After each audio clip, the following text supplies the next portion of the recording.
નમસ્કાર મિત્રો, જય હિન્દ, જય ભારત, જય માતાજી, જય શ્રી કૃષ્ણ. સ્વાગત છે તમારું આપણી યુટ્યુબ ચેનલ મિસ્ટર વિજય પોઈન્ટ એજ્યુકેશનમાં. તો આપણે આજે વાત કરવાની છે કે જે જુલાઈ મહિનો શરૂ થઈ ગયો છે અને તેને મોંઘવારી રાહત વિશે. તો ગુજરાત રાજ્યના પેન્શનરો માટે જુલાઈ 2026 મોંઘવારી રાહતમાં 3% વધારો.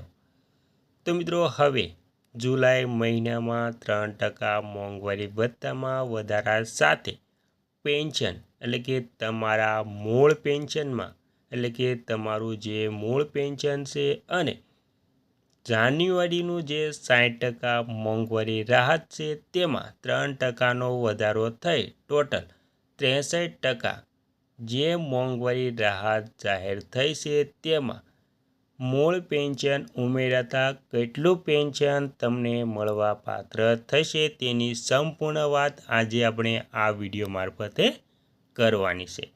તો મિત્રો, સંપૂર્ણ વાત વિગતવાર જાણતા પહેલાં તમને એક નમ્ર વિનંતી છે કે તમે આપણી ચેનલમાં નવા હોય તો આપણી ચેનલને સબસ્ક્રાઈબ કરી લેજો, કેમ કે આવી કોઈ પણ પેન્શનને લગતી, મોંઘવારી ભથ્થાને લગતી, પેન્શનરોના મેડિકલ એલાઉન્સને લગતી અને અન્ય બીજી કોઈ જે માહિતી છે તેની નોટિફિકેશન સૌથી પહેલાં તમને મળી જાય તે માટે આપણી ચેનલને સબસ્ક્રાઈબ કરી લેજો અને મિત્રો, વિડીયો ગમે તો લાઈક પણ કરી દેજો.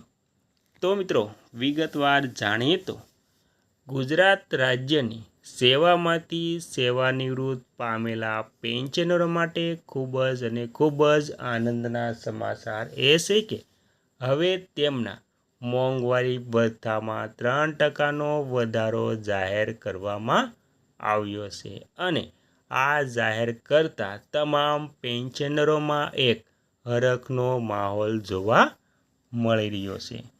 તો મિત્રો, શું છે તમામ હકીકત તેની વિગતવાર વાત કરીએ તો તેમાં જુલાઈ 2026થી પેન્શનરો માટે મોંઘવારી રાહત ડીઆરમાં 3% સુધીનો વધારો થવાની સંભાવના છે.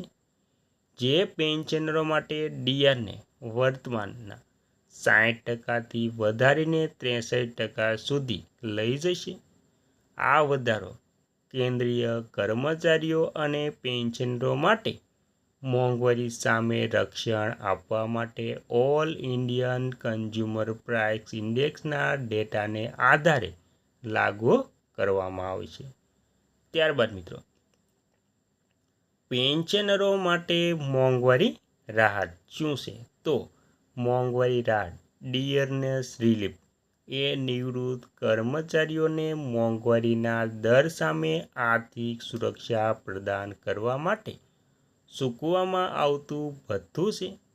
જેમ દેશમાં મોંઘવારી વધે છે તેમ સરકાર દ્વારા 6 મહિને સામાન્ય રીતે જાન્યુઆરી અને જુલાઈમાં ડીઆરમાં સુધારો કરવામાં આવે છે.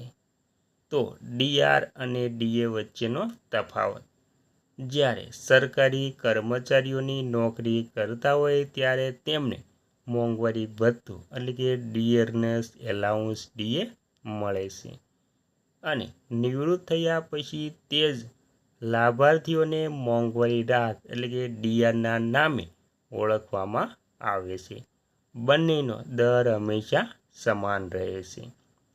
કેન્દ્રીય પેન્શનરો: તો મિત્રો, ભારતમાં આશરે 69 લાખથી વધુ કેન્દ્રીય પેન્શનરો અને સંરક્ષણ પેન્શનરોને આ રિવિઝનનો લાભ મળે છે અને જુલાઈ 2026માં ડીઆરમાં વધારો.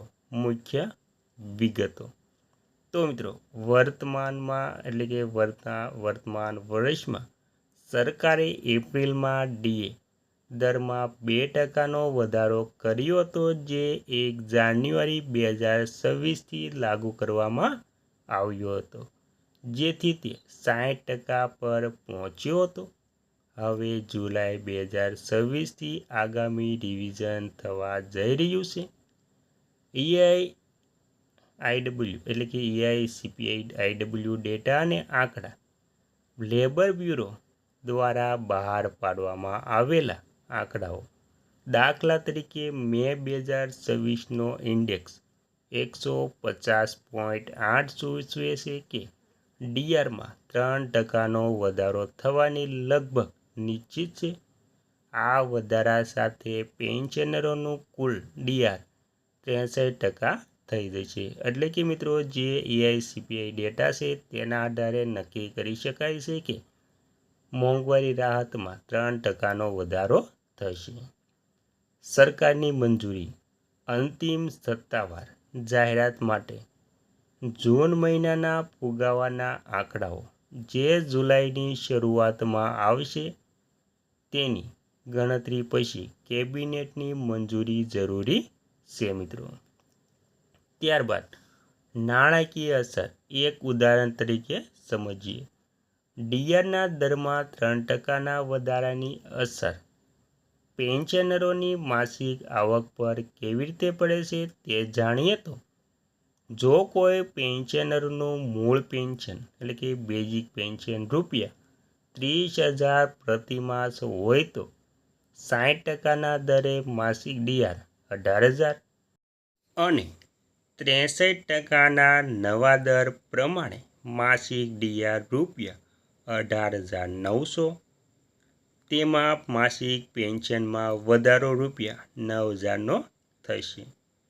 6 મહિનાનું એરિયર જો તમને મળવાપાત્ર થાય તો બાકી નીકળતી રકમ ₹5,400 તમને મળવાપાત્ર થાય છે મિત્રો. તો આવી રીતે પેન્શનની ગણતરી કરવામાં આવે છે જે સરકાર જે નવી માર્ગદર્શિકા જાહેર કરે અથવા તો કેબિનેટ બેઠકમાં જે સરકાર નિર્ણય લેશે તેને આપણે માન્ય રાખવાનો હોય છે.